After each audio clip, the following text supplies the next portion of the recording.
We are leaving Annapolis. We're free! I don't have any vanilla extract. Welcome. We are Diane, Craig, and Bonnie. We are sailing out of sight. We go bottoms up.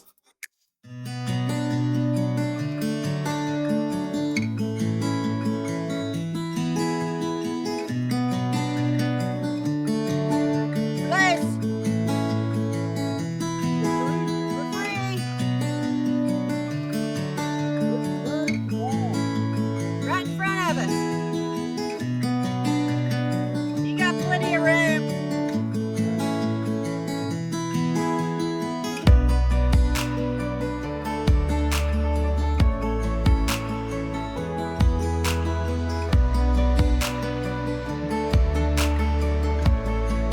We are leaving Annapolis. It's been 3 weeks, but we've enjoyed it.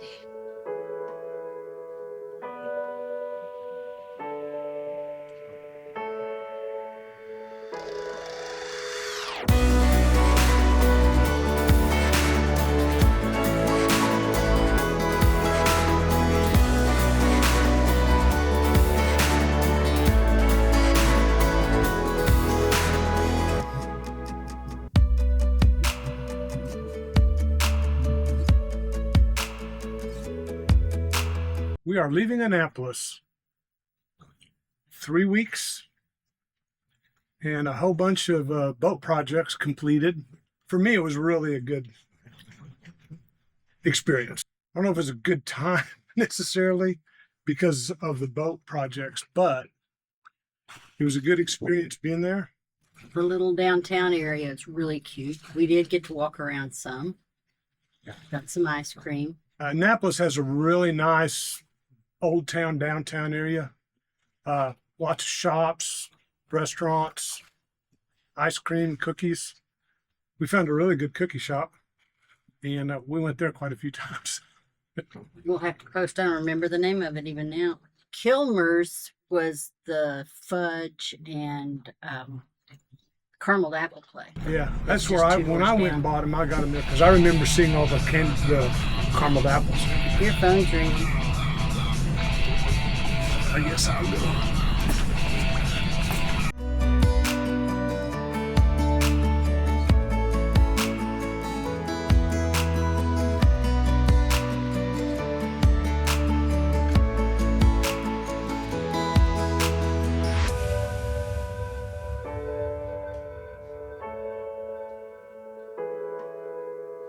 Shout out to Bob Prince. He called, so I had to go talk to him for a little bit.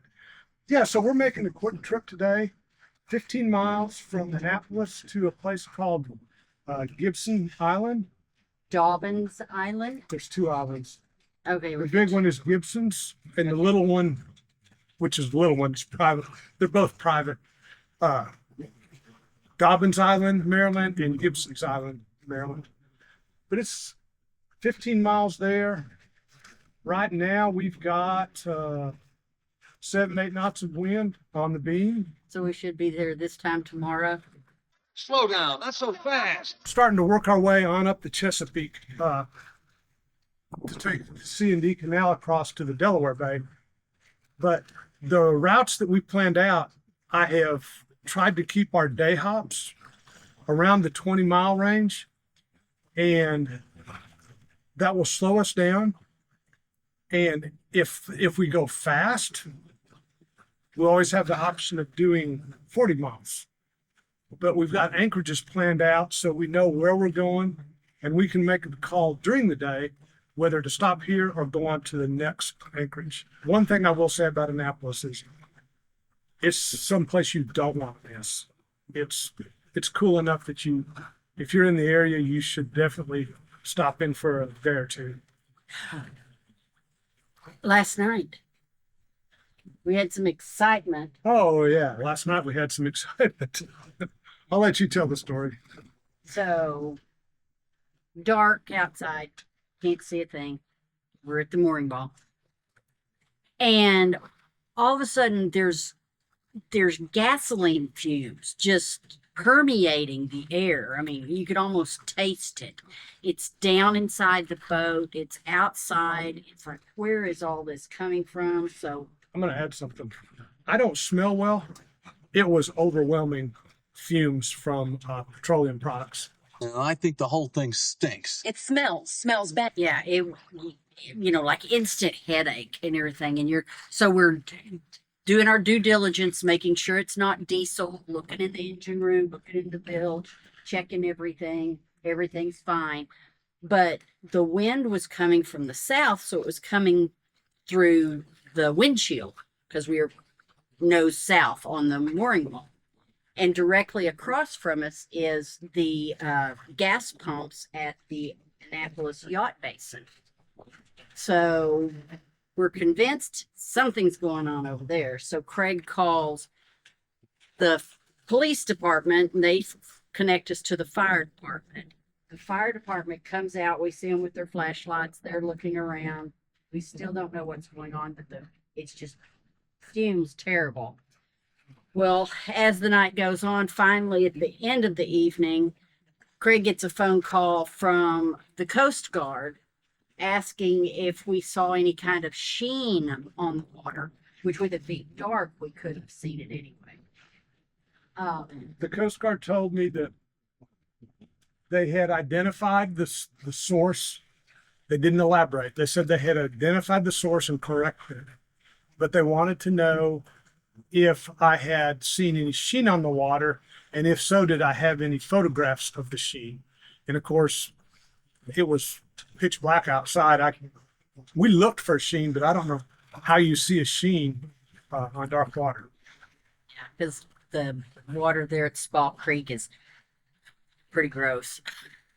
Yeah, but I don't know that you would see a sheen on any water in the middle of the night. You used a flashlight, and Yeah.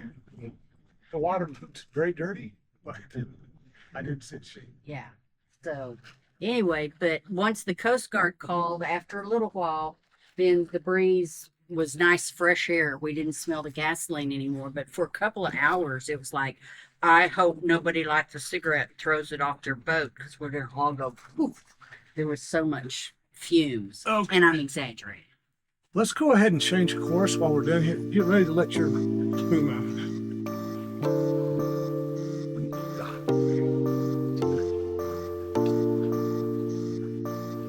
Go ahead and let it out.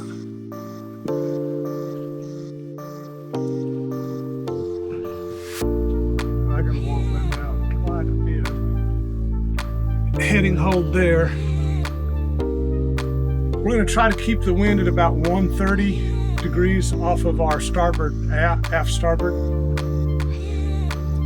And we're going to have to let the head sail out a little bit too, sure.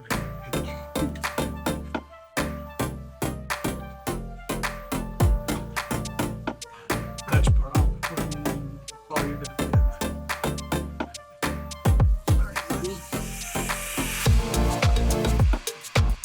Sorry, we had to change course because we need to clear this bridge. We're going to sail underneath this bridge, hopefully. Do you have the boom brake on? No. I mean, it's always strung. It's not tight. Okay. I'm just making sure since we're getting close to being downwind. I guess we'll find out who has the right of way. I'm on a starboard tack. And I've got a boat approaching that's on a port tack. So technically, I would be the stand-on boat. But we will see what happens. They did what they were supposed to do. That can be a rare thing.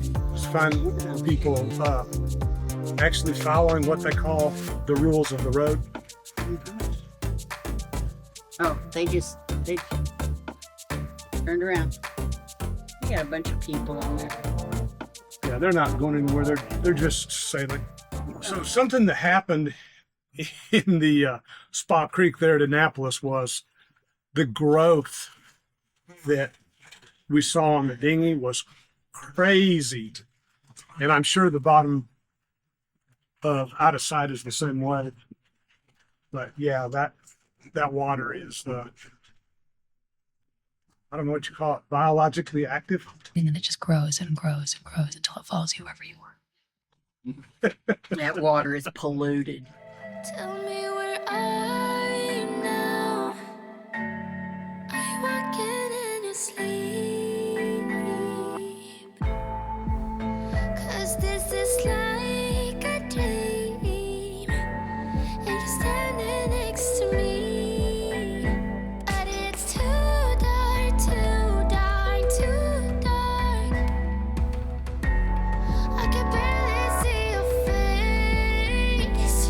It's too dark, too dark. This is too hard. Still I know you're next to me. Na, na, na, na, na, na.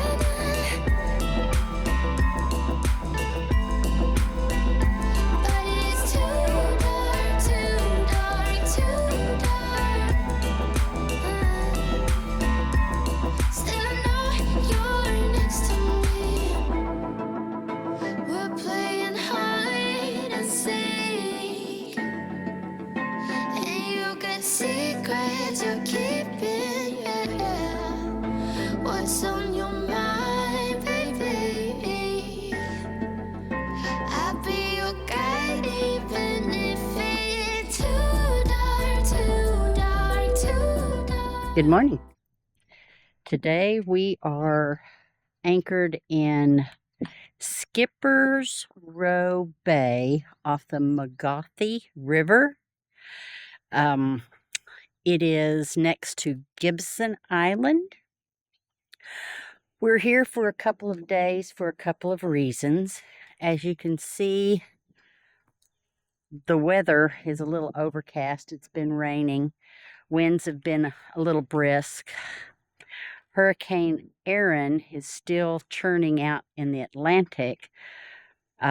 So it's supposed to reach, the outer bands are supposed to reach up in here a little bit later today, early tomorrow. So we are not venturing out any place. We're going to stay on the hook, stay tight in this bay, because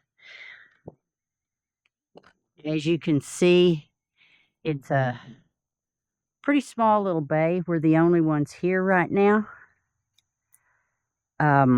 We've had a couple of boats in here, but they've left. We've got a good view over there. You might can see there's a bunch of horses. That's a horse farm of some sort. But this is a beautiful little anchorage. From what I understand, all of this land through here is private property in a gated community, so there's no going to shore even if we wanted to. It'd be nice to get Bonnie off the boat, but she's doing okay without being off for a while. We're playing with her stuffed shark inside and brushing her and giving her all sorts of love, so I don't think she really minds that she's not off the boat for a few days. The wind hasn't affected us, so because we have good protection from the south and the northeast. So hopefully when these little feeder bands come through tonight, and we're supposed to have gusts anywhere from 35 to 37 miles an hour, hopefully we'll be fine tucked back in here. We're just hanging out. Craig is working on believe it or not, right now, Craig is working on a sunshade for our foredeck. One of the things about a sunshade on our foredeck here, which you can see right here, it will shade all these windows. We'll be able to keep the hatches open where we can get a breeze through. But sunshade on your deck keeps the inside of your boat tolerable. Let's don't say cool, let's say tolerable, because the shade does break the heat a little bit. But Craig is working on that now, and I'm just piddling around, wanting to do a little baking, but I discovered I don't have any vanilla extract. So anyway, we're having a good day, just nice and quiet, and not sweating to death. As soon as Aaron passes, we'll be heading back out into the Chesapeake. Where we're going from here, I don't know.